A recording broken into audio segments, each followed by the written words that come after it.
Okay, having said all that, I thank you for your attention, and now I'm going to turn it over to Andy and Monica to talk to you about all things Eucharistic pilgrimage. Great. Thanks, Michelle. And also a shout out to Grace. Welcome, who's our new PCL down at St. George's in Noonan. And she's worked here before at other parishes. So thanks for joining us, Grace. Monica, I'm going to turn it over to you to speak more about the National Eucharistic Pilgrimage. And then if there's anything else that I can share, happy to. Okay, thank you, Andy. Well, it's just very short. I think you've seen the promotions that we have. We have on our website. You enter into there's a 3 parts, and you click there on the pilgrimage, and you're gonna see immediately, some brochures and some things that you can download in 3 languages with all the schedule. But the very first thing I have to tell you is 3 days is coming up on June. It's a J, right? June 21, 22, and 23. On Friday, June 21, the pilgrims arrived from Alabama. They departed from Brownsville on Pentecost Day. There are 10 pilgrims. We have 2 priests, a priest, a brother. They're all Franciscans, 2 seminarians, also Franciscans of the Renewal, and we have 6 young adults that are dedicating all this summer for this pilgrimage. So they took the time off. They're wonderful people. We have 4 girls and 2 gentlemen, 2 guys. So they're arriving to Atlanta at St. Mary Magdalene. That's the very first stop. And then at St. Mary Magdalene, there's going to be a welcoming mass for them. After the mass, there's adoration. And then for people that want to come there, there's a Eucharistic miracles exhibit right there at St. Mary Magdalene. The pilgrims depart from there to St. Mary's Academy in Fayetteville, where there will be a beautiful time together, open to families and open to everybody. I mean, all the events are open to the public. We are just requesting people register so that we have an idea of the numbers, especially for St. Mary's Academy, because we're going to be providing lunch for everybody. So at St. Mary's Academy, the program starts at 11:30, but we're recommending people to arrive till, from 10:30, park, come all the way to the auditorium where we're going to start. Their pilgrims arrive, have a Eucharistic procession, a very small Eucharistic procession coming into the auditorium for a wonderful music with Greg Ferrara, praise and worship, and adoration all morning. Beautiful adoration all morning. I mean, the rest of the time until about 12:15, 12:30. We're going to start serving lunch. So people, attendees are going to have the option to stay there in the auditorium for adoration or just go outside and receive a wonderful Chick-fil-A sandwich. So we really request that if you're inviting people, please have them register. Okay, so we have enough food for everybody. Then around 1, we are going to have a beautiful procession around the campus of St. Mary's Academy. Beautiful campus. So we're going to be walking around there probably for around maybe an hour or so. There's going to be benediction at the end, and then the pilgrims depart. Now, there is going to be a 3rd event on Friday the 21st, which is at Our Lady of Vietnam, a marvelous also event, where adoration is going to be available around 4:30. There's going to be a procession at 4:30. The pilgrims are going to have a procession there at 4:30. It's not put on the website. This is more like what is going to happen when they arrive to the parish. There's going to be adoration in the hall for the time, but the formal program starts at 6 p.m. with evening prayer with Bishop Tran, and is going to end at some point, maybe around 7 or so. And the Vietnamese community is offering food free for all the attendees. So be prepared to receive this wonderful multicultural experience there, a wonderful hospitality. So that's going to happen on Friday. Then we're all going to be tired and going to bed, probably immediately. And then on Saturday, there's 2 events that are open to the public in the one is at Our Lady of Lourdes for morning prayer at 7. that event is very almost reaching the point of being sold out because they don't have very big space in the parish. And then the second event is at the Lighthouse, which is a lunch and a mass there at the Lighthouse, which is also reaching limits. So if you are interested in registering for that, go ahead right now. I mean, as soon as we finish this call and register for that. Then the Archbishop invited the whole Archdiocese to have a day of service on Saturday. The pilgrims are going to have a private service with the Sisters of Charity, no Sisters of Charity, with the Missionaries of Charity. And then they're going to have a private, but not everyone's going to go there. But we're encouraging, the Archbishop invited everybody to do service at their parish. And maybe some parishes are organizing some service. If you want to, you still have time to organize some service at your parish.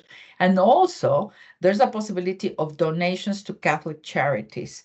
There's a link there on our website where you can please pass the word to. There's a beautiful poster that is made with a link to the Catholic charities, and you can donate a lot of things for the refugees.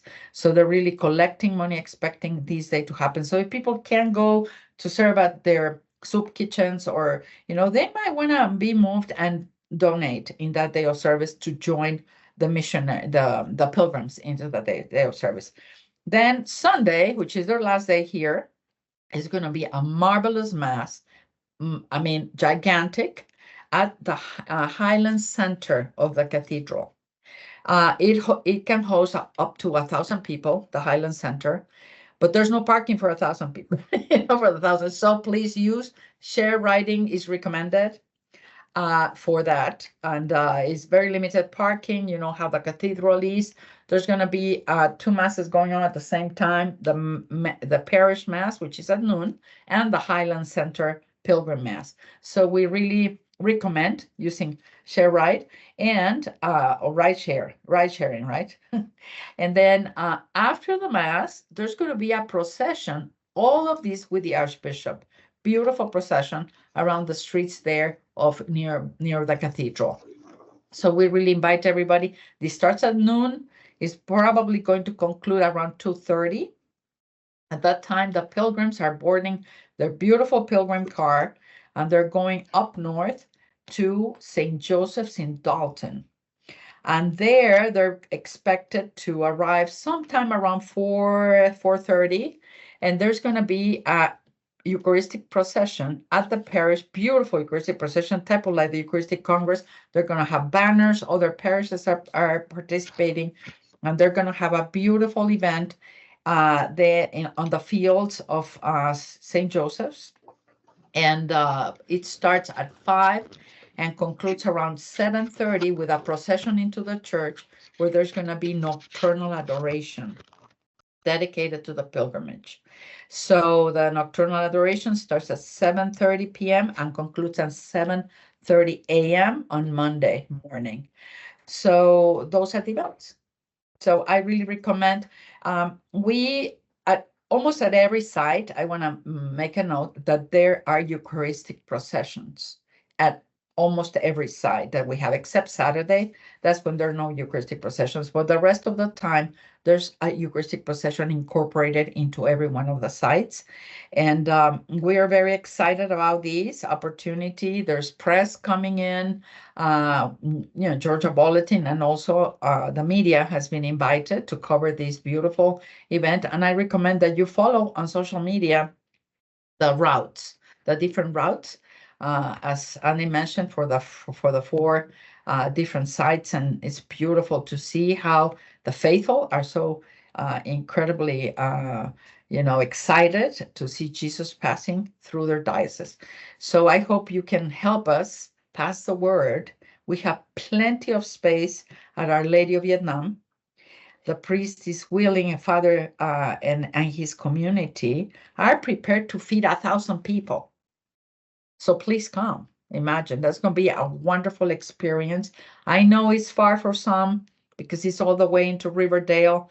But if you come at, calculate your time, you can come to the parish, arrive there at 5. There's going to be adoration. You can come into adoration. So that way you can manage your timing.